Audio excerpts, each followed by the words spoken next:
سلامونه، زه ډاکټر نوید خپلواک یم. نن در سره د شکر په نښانو غږیږم. ساین سیمټمز یا کومې نښانې باید موجودې وي چې د شکر په هکله فکر وکړو.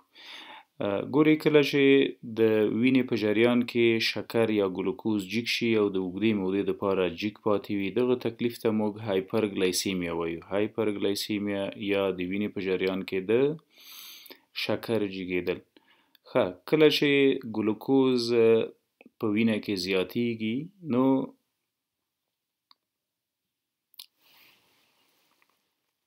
د وینې د جریان نه ګلوکوز بالاخره د ګردې د لارې مثانې ته او د مثانې له ادرارو سره بهرني محیط ته انتقالیږي.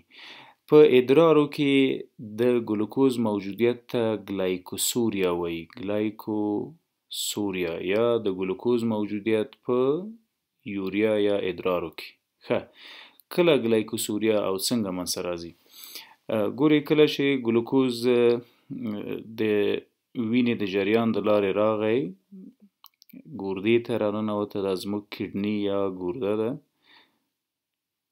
او دا هم له یوریټر یا هغه ټیوب یا پایپ چې له ګردې تشې میتیازې او نور مایعات مثانې ته انتقالوي.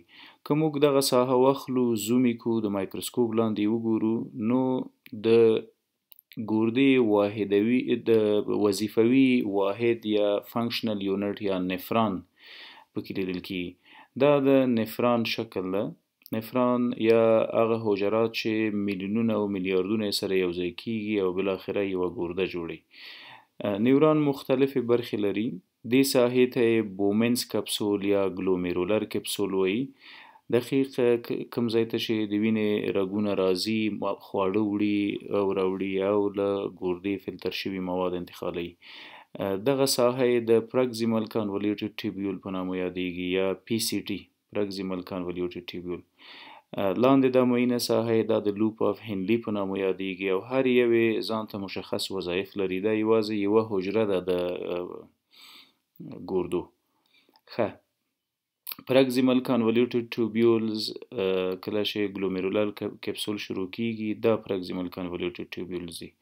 لاندې دا ساحه د لوپ اف هنلي ده او پورتنۍ دا ساحه یې بیا د ډیسټل کانولیوټډ ټیبیولز یا DCT په نامه یادیږي.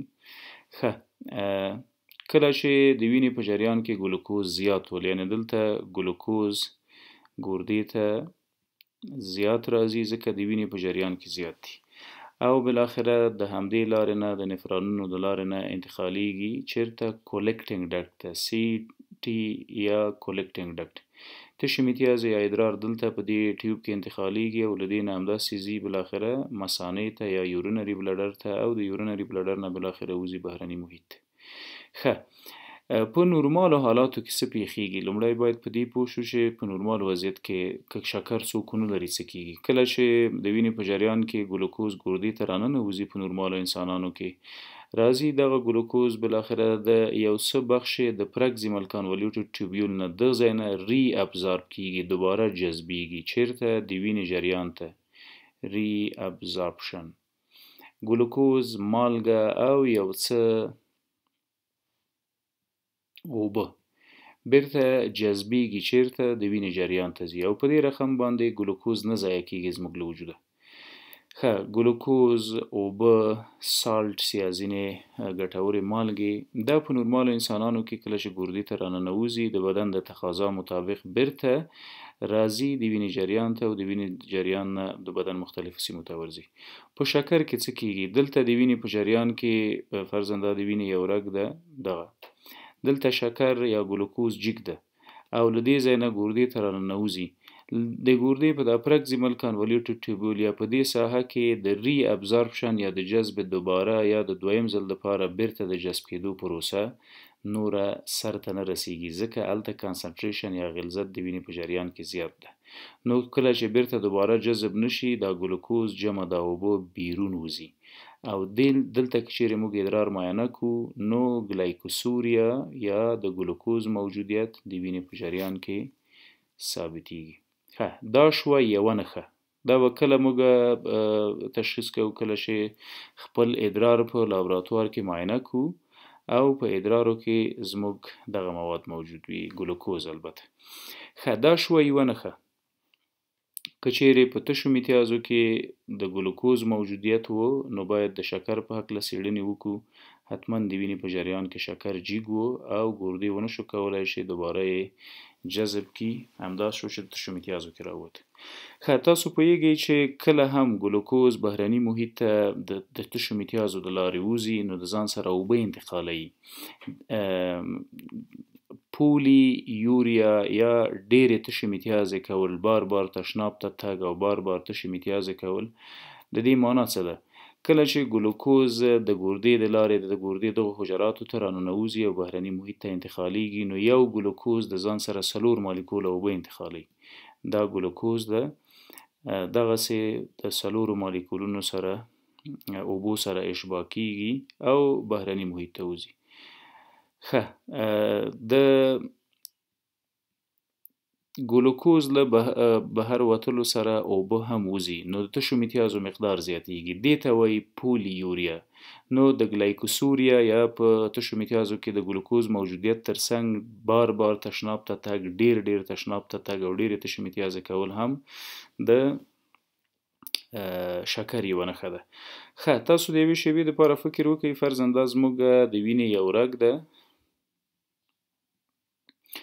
او په وینه کې ګلوکوز زیات و،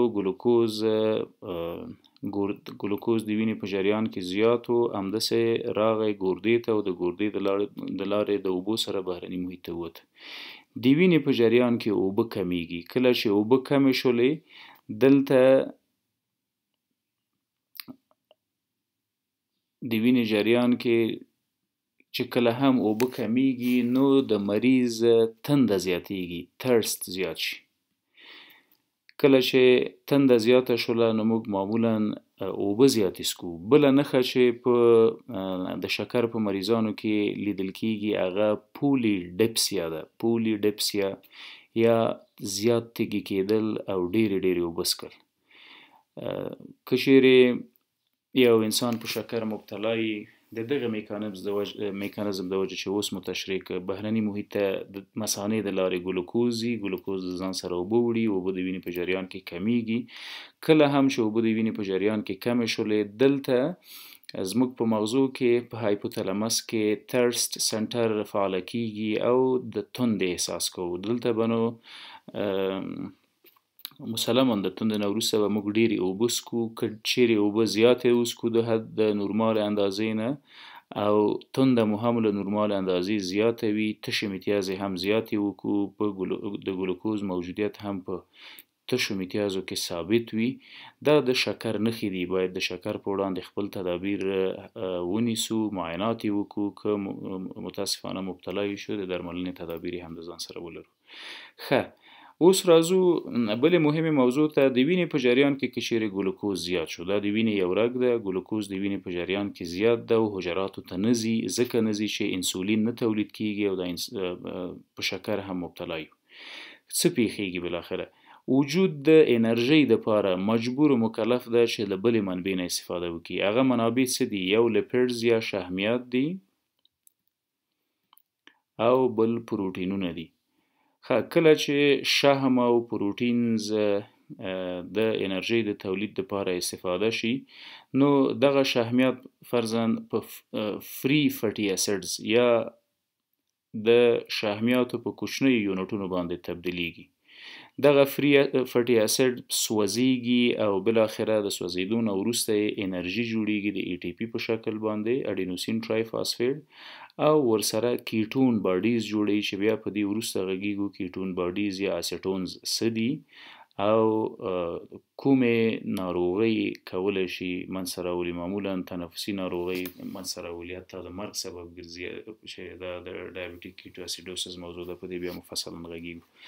کله چې وجود د انرژۍ د تولید لپاره د پروټین او د شحمیاتو نه استفاده وکړي، ځکه ګلوکوز په داخل د حجراتو کې نشته ده، نو دلته د دغه میکانیزم په پروسه کې موږ ضعیفه کیږو، د ولږې احساس کوو، ډیره ډوډۍ خورو او دې موضوعیت ته وایي پولیفیجیا.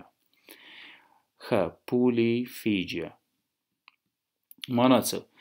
که په شکر باندې مبتلا یو نو دغه نښې به لازم لرو. ګلایکوسوریا د وینې په جریان کې د ګلوکوز موجودیت، پولیوریا ډیر تشناب ته تګ او ډیرې تشې میتیازې کول. د هغې میکانیزم وویلې چې کله هم ګلوکوز ځي د ځان سره اوبه وړي، دا اوبه د بیرته د پرکزیمل کانولوټیډ ټیوبول یا د دې ساحې نه جذبیږي، چې جذب نشي بهرني محیط ته ځي او زیات تشې میتیازې کیږي، دې ته وایي پولیوریا. کله چې پولیوریا منځته راغله معنا د وینې د جریان نه اوبه راووتلې او لاړلې چیرته؟ ګردې ته. له ګردې نه چیرته لاړلې؟ بلډر یا مثانې ته. له مثانې نه هم ووتلې تشناب ته. نو دلته د وینې په جریان کې زموږ سره اوبه کمې شولې. کله چې اوبه کمې کیږي د وینې په جریان کې هایپو اسمولرټي منځته راځي، نو اتومات په اعصابو کې هایپوتلمیک سنټرز دغه ځای کې د تندې سنټر یا مرکز فعاله کیږي، مریض د تندې احساس کوي، ډېرې اوبه څښي او دې وضعیت ته پولیډپسیا وایي. ګلایکوسوریا، پولیوریا، پولیډپسیا جمع پولیفیجیا یا ډیر خوراک. په دغه حالات کې مریض ډیر خوراک هم کوي، ولې دلته پروټیولایسز یا د پروټینونو تجزیه و ماتېدل او ټوټه کېدل روان دي، ورسره لایپولایسز یا د شحمیاتو ټوټه کېدل او پارچه کېدل روان دي. نو دغه دواړه د وزن د کمیدو سبب ګرځي. بله نښه ویټ لاس یا د وزن کمیدل دي. ویټ لاس یا د وزن کمیدل دغه ټولې د شکر د ناروغۍ نښې دي. که چیرې موجودې وي بهتره ده چې یو ځل شکر معاینه کړو. که چیرې په شکر مبتلا یو چې ورزش او نور هغه تدابیر چې اړین دي هغه ورته ونیسو. مننه.